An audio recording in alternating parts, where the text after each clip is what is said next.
Jack London fue un escritor estadounidense que vivió entre 1876 y 1916. En este programa hablaremos de su vida y de dos de sus obras fundamentales, La llamada de la naturaleza y Colmillo Blanco. Y también mencionaremos alguna otra obra narrativa como Batar. La llamada de los salvajes se va a publicar en 1903, titulada The Call of the Wild, y Colmillo Blanco en 1906, White Fang. Jack London fue contemporáneo de escritores como Mark Twain, Joseph Conrad o Rudyard Kipling. De hecho, tuvo alguna acusación de plagio por parte de Joseph Conrad. El caso es que Jack London llegó a ser uno de los escritores mejor pagados y más traducidos de Estados Unidos. Era hijo de una profesora de música y espiritista y de un astrólogo que negó su paternidad y huyó antes de que John naciera. Más tarde tuvo un padrastro del que tomó el apellido, London, y Jack London va a ser fundamentalmente autodidacta. Va a abandonar el colegio muy pronto, a los 14 años, y va a tener diversos trabajos duros como pirata de ostras, otras veces va a pescar ostras trabajando para el gobierno, o sea, va a estar en los dos bandos. Se tiene que poner a trabajar porque en la familia hay dificultades económicas. Entonces se va a incorporar también en un buque de caza de focas, va a ser encarcelado como vagabundo. Al salir se matriculó durante poco tiempo en la Universidad de Berkeley, en California, pero la va a dejar al poco tiempo para buscar oro. Este tema del oro, de la fiebre del oro, que se produce en Alaska a finales del siglo XIX, va a ser un tema que le marcó mucho en su vida, en su experiencia vital y también en su literatura, porque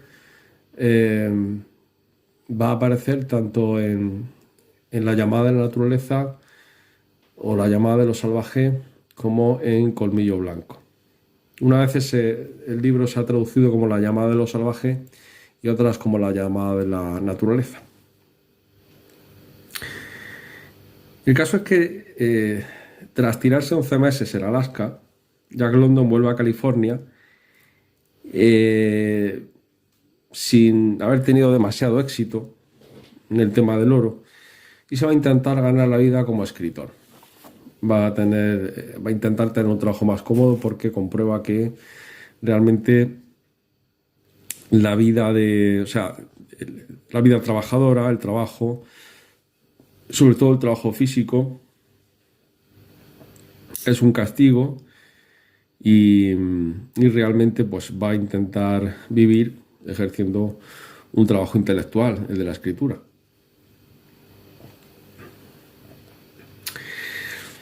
También va a ser corresponsal de guerra en el conflicto ruso-japonés.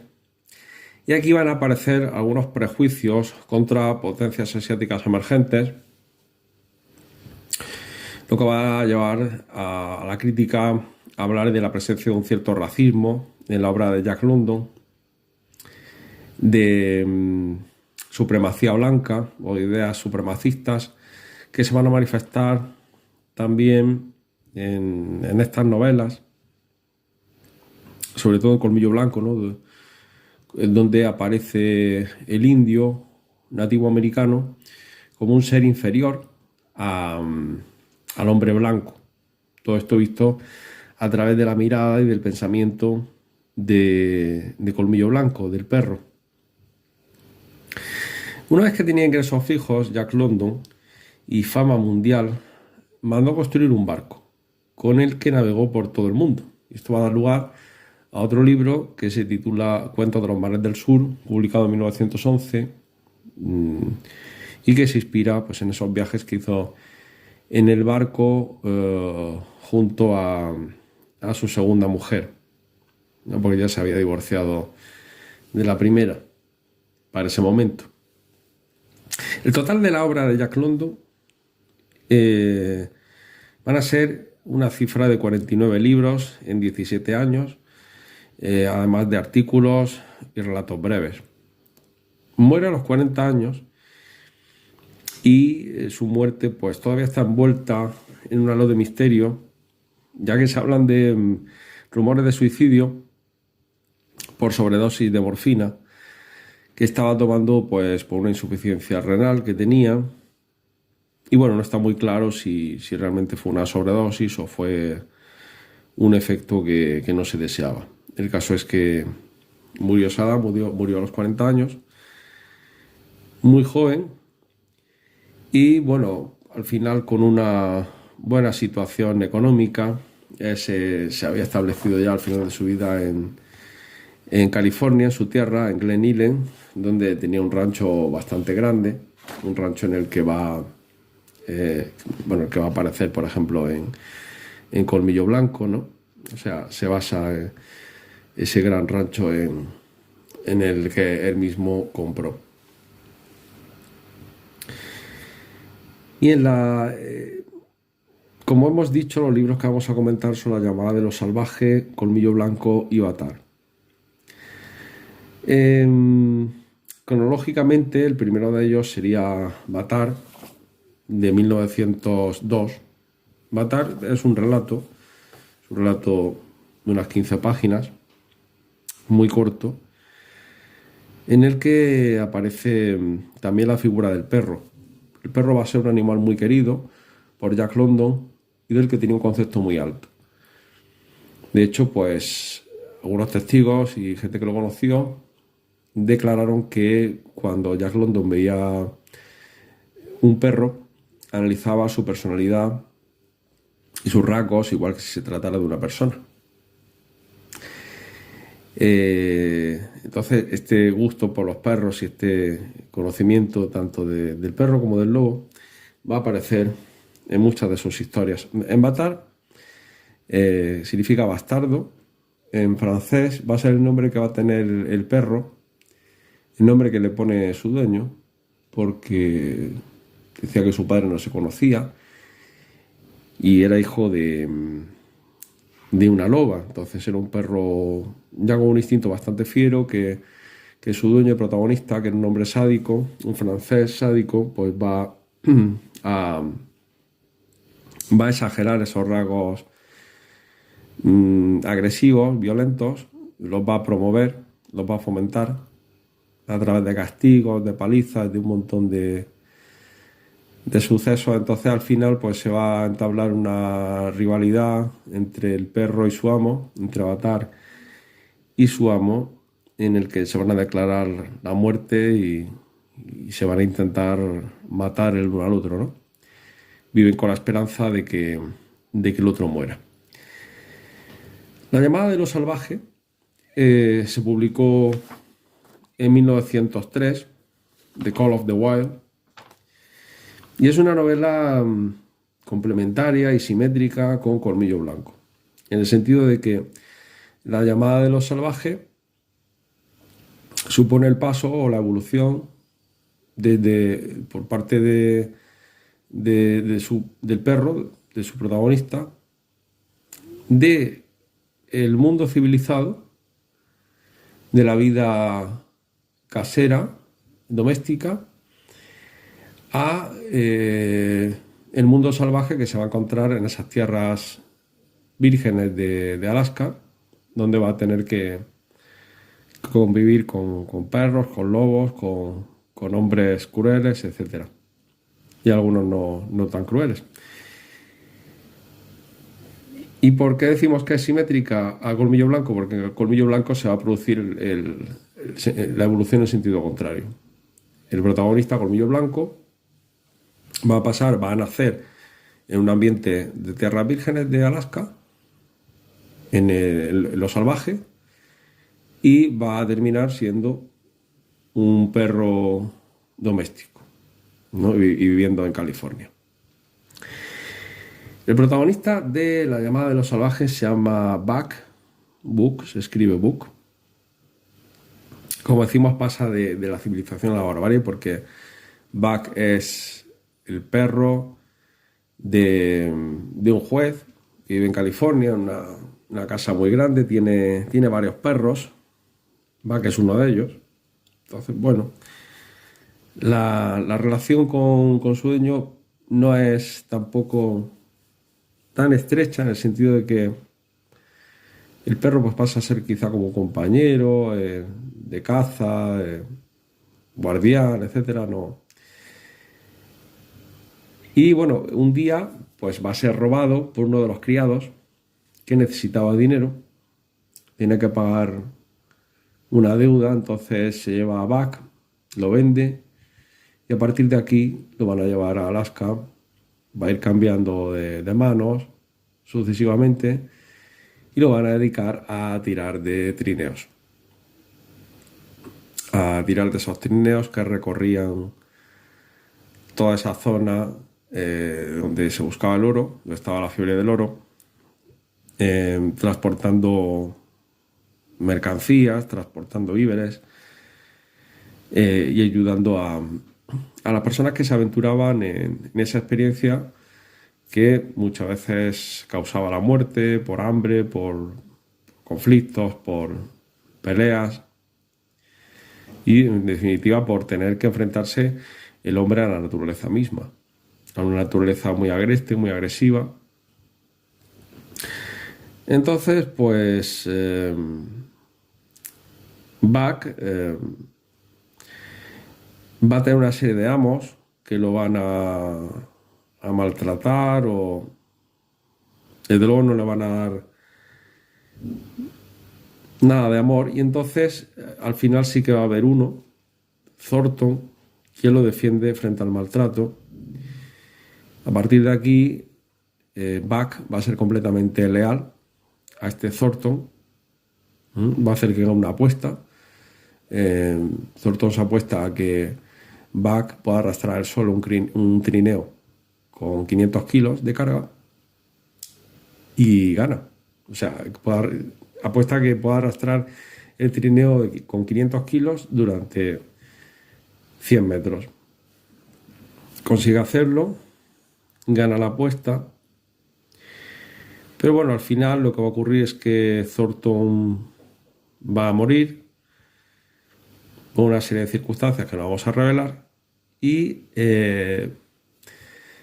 Buck, al verse despojado del único humano al que quería, va a decidir tomar la llamada de la naturaleza, la llamada de lo salvaje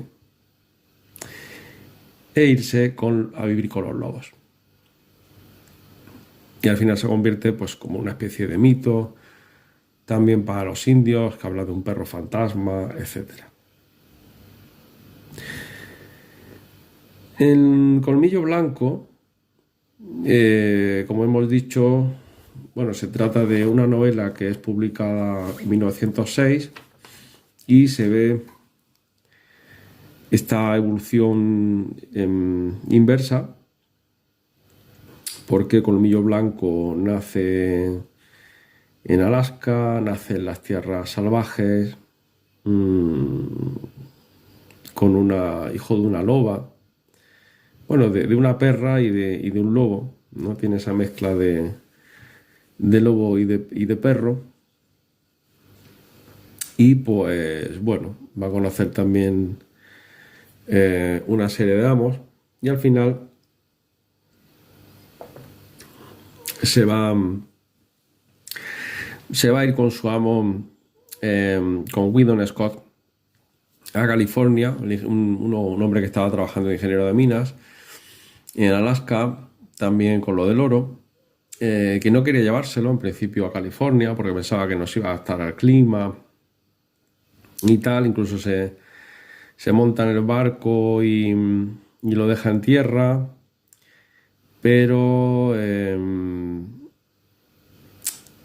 el perro se cuela, Colmillo Blanco se cuela dentro del barco y finalmente decide llevarse con él y al final pues se va a adaptar, ¿no? Se va a adaptar a la temperatura y sobre todo a a esa nueva situación doméstica donde tiene que respetar y no puede atacar a otras personas, sobre todo si son de la familia, amigos.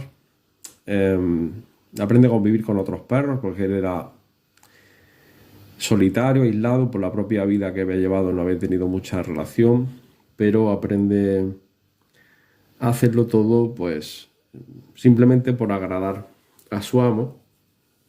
Es muy interesante cómo aparecen los humanos vistos desde la óptica de Colmillo Blanco, porque son vistos como dioses. Son vistos como dioses a los que hay que obedecer, porque si no, pues lo pueden castigar, pueden dejarlos sin comida, o sea, todo depende de ellos y además dominan la naturaleza, son capaces de formarla, de construir, de doblegarla, ¿no? Por lo tanto, la idea al final que tiene Colmillo Blanco es que debe obedecerlos. El estilo de Jack London, en toda su narrativa, es un estilo sencillo, que se podría clasificar dentro del realismo o incluso dentro del naturalismo, porque hay una obsesión presente en casi toda su obra por el tema de la selección natural, de Darwin, porque, bueno, aunque él era autodidacta, pero leyó a Darwin, leyó a Freud, leyó a Marx, leyó mucho en la biblioteca pública. Entonces, pues bueno, tenía, como hemos dicho, también una idea de las razas y de diferencias de cualidades en función de la raza a la que pertenecen diferentes personas. Y también esa lucha por la supervivencia que se da tanto en los hombres como en los perros y en los lobos, pues también tiene mucho que ver con ese determinismo, con ese fatalismo, muchas veces de naturalismo, en el que solamente los más fuertes sobreviven y los que no, pues son vencidos, ¿no? También lo que se ve es que estos personajes canes, Colmillo Blanco, Buck, Batar, son de alguna manera personajes que se pueden identificar con el propio carácter de Jack London, en el sentido de ser un hombre de aventura, de ser un hombre duro, que también practicó boxeo, ¿vale? Como hemos dicho también, navegación con ese barco que se compró. Y bueno, la obra, sobre todo de Jack London, describe un gran amor por los animales y por la naturaleza. En cuanto a sus ideas políticas, bueno, sus ideas religiosas no tenía, por lo tanto no hay nada trascendente en su literatura, ninguna idea de Dios o algo parecido. Y en cuanto a sus ideas políticas, pues bueno, él perteneció al Partido Socialista de Estados Unidos, aunque, como hemos dicho, al final ganó mucho dinero, ¿no? Y eso no le impidió seguir siendo socialista. Y aunque hay alguna referencia a Dios o al más allá en algún momento, pero la sensación que queda a partir de su lectura es que solamente tiene en cuenta lo terrenal y la lucha de todos los individuos por la vida, ¿no? La lucha de los animales, de los humanos, de todos los seres que habitan en este mundo, que tienen que luchar para sobrevivir frente a predadores que son mayores que ellos, ¿no? Y que por lo tanto muchas veces la propia suerte o la propia El propio azar hace que pues una persona o un animal pueda perder la vida si se enfrenta a otro que es más poderoso o en mejores condiciones. Esto es algo que va a aparecer mucho en la llamada de naturaleza y en Colmillo Blanco. Las peleas, incluso Colmillo Blanco lo van a obligar a ser eh, perro de pelea durante un tiempo, con un dueño que tiene, al que llaman el guapo Smith, porque era un hombre muy feo y muy sádico. Eh, por lo tanto, la ley del colmillo, la ley de la naturaleza, la ley del más fuerte, esa es la conclusión que extrae Jack London y no se presenta como algo negativo, ni siquiera pues, hay una valoración moral en ningún momento, sino como algo que simplemente corresponde a una ley incuestionable, tal vez incomprensible, pero que a la que todos se tienen que plegar.